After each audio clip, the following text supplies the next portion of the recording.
안녕하세요. 순살 국어입니다. 오늘은 남은 100일 동안 국어에서 문제풀이 시간 계획을 짜는 법을 알려드리겠습니다.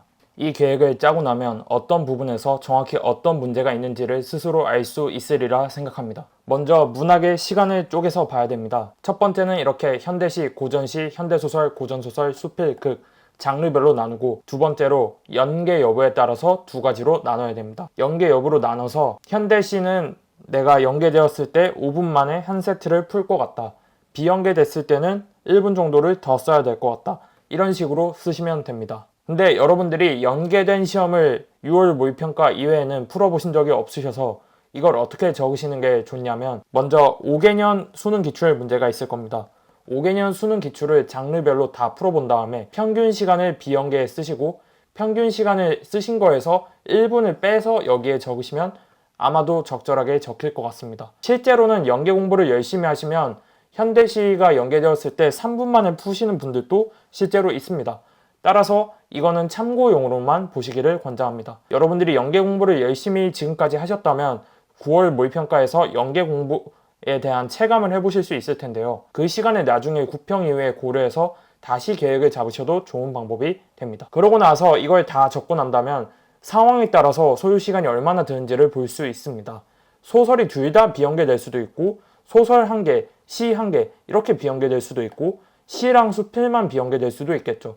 그래서 이렇게 연계가 어느 장르에서 될지 상황을 나눠서 세 가지로 크게 써볼 수 있겠습니다. 일반적인 학생분들이라면 지문의 길이가 더 긴 소설 두 개가 다 비연계됐을 때 소요 시간이 가장 높을 것으로 예상이 됩니다. 그 다음으로는 비문학을 주제별로 나눠서 소요 시간을 적으셔야 합니다. 이것도 5개년 수능 기출을 기준으로 하는데요. 문학이랑 달리 비문학은 연계 체감이 거의 불가능하기 때문에 연계로는 나누지 않고 지문의 주제로만 나누시면 됩니다. 그런데 여기서 중요한 것은 과학, 기술, 경제 지문입니다. 과학, 기술, 경제 지문에는 킬러 문제가 있다고 생각하고 예상 소요 시간을 적으셔야 되는데, 여기서 제가 정의하는 킬러 문제는 비례관계나 분수식, 수식 등 같은 4칙 연산이나 대소 비교를 통해서 선택지를 판단해야 하는 문제들이 있습니다. 그런 문제들은 필연적으로 풀이 시간 증가를 가져오기 때문에 이를 고려해서 시간을 약간 더 여유롭게 쓰시기를 권장을 합니다. 그리고 비문학도 문학처럼 출제되는 주제에 따라서 상황을 나눠서 적을 수 있는데, 과학, 경제, 기술만 나오는 게 아마도 최악의 상황으로 예상이 됩니다. 그리고 철학, 예술에서 한 개, 법학, 논리학에서 한 개, 과학, 경제, 기술 중에서 한 개, 이런 식으로 무난하게 나올 때가 두 번째 상황이 있을 것이고요. 여러분들이 지금 이런 생각을 하실 수 있습니다. 올해는 17문제인데 지문이 한 개가 더 나오는데 이렇게 3개만 꼽으면 안 되지 않나요? 라고 생각을 하실 수 있습니다.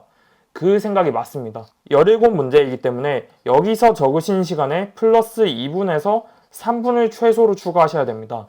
이는 6월 모의평가에 나온 1번에서 3번 지문을 기준으로 한 난이도입니다. 9월 모의평가에서 비문학을 6월 모의평가의 1번, 3번 세트처럼 낼지는 아무도 알 수 없습니다. 그리고 9월 모의평가에서 그렇게 낸다고 쳐도 수능에서 어떤 지문으로 낼지도 아무도 모릅니다. 9월 모의평가에서 6월 모의 1번, 3번처럼 화법과 장문이랑 유사한 지문을 낸다고 쳐도 수능에는 그냥 짧고 쉬운 철학 지문을 낼 수도 있는 겁니다.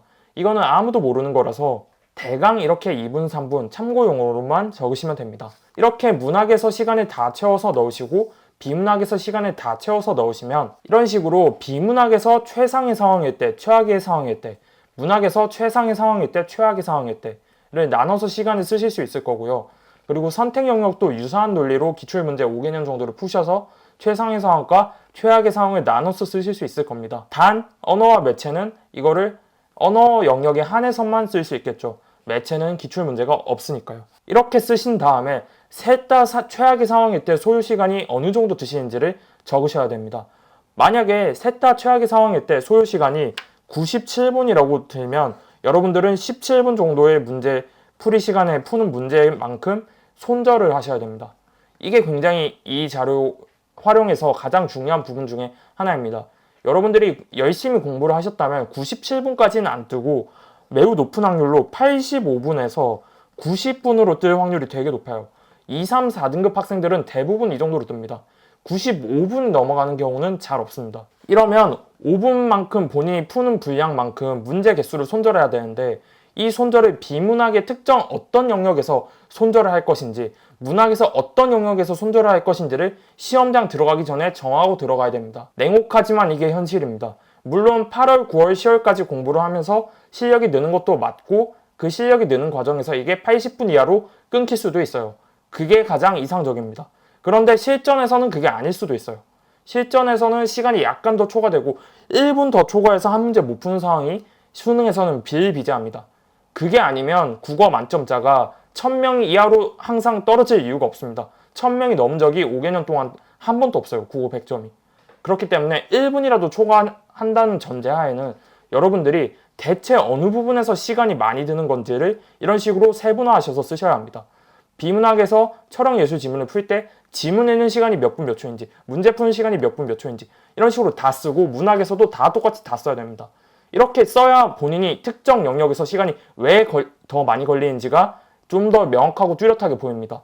이걸 뚜렷하게 직시를 해야 본인이 이 1분 또는 5분, 많으면 10분까지 왜 시간이 더 많이 드는지, 어떤 부분에서 시간이 더 많이 드는지가 뚜렷하게 보입니다.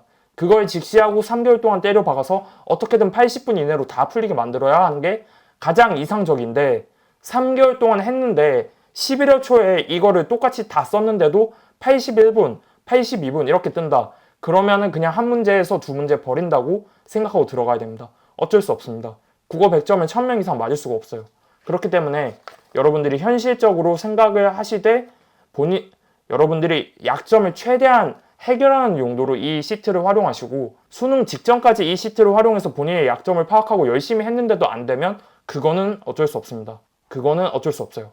본인이 못하는 부분이 수능에서 약간 더 쉽게 나오기를 기도하는 수밖에 없습니다. 그거는 노력했는데 100점이 안 나오는 거는 어쩔 수 없는 문제라고 저는 생각을 합니다. 이렇게 다 세분화해서 쓰시고 시간이 부족할 때 어떤 문제를 손절할 것까지 적으시면 가장 좋은 현실적인 전략이 될 것 같아요. 수능 전날까지 이런 식으로 본인의 약점을 세분화해서 쓰고 치열하게 공부하면 점수는 꾸준히 올라요. 여러분들이 몇 점이 뜰지 몇 등급이 뜰지는 제가 감히 알 수 없지만 약점을 파악하는 데 활용할 수 있는 틀을 제공하고 싶어서 영상과 자료를 만들어 보았습니다. 이 자료에 해당하는 PDF는 댓글에 있으니까 활용하시고 영리적인 목적이 아니라면 변형하여 사용하셔도 무방합니다. 자료에 대한 피드백이나 영상에 대한 피드백, 내용에 대한 피드백, 공부에 대한 질문 같은 것들이 있으시면 댓글로 남겨주시면 제가 보는 대로 답변 드리겠습니다. 오늘 영상은 여기까지 하겠습니다. 남은 100일 충실하게 잘 보내시길 기원합니다. 감사합니다.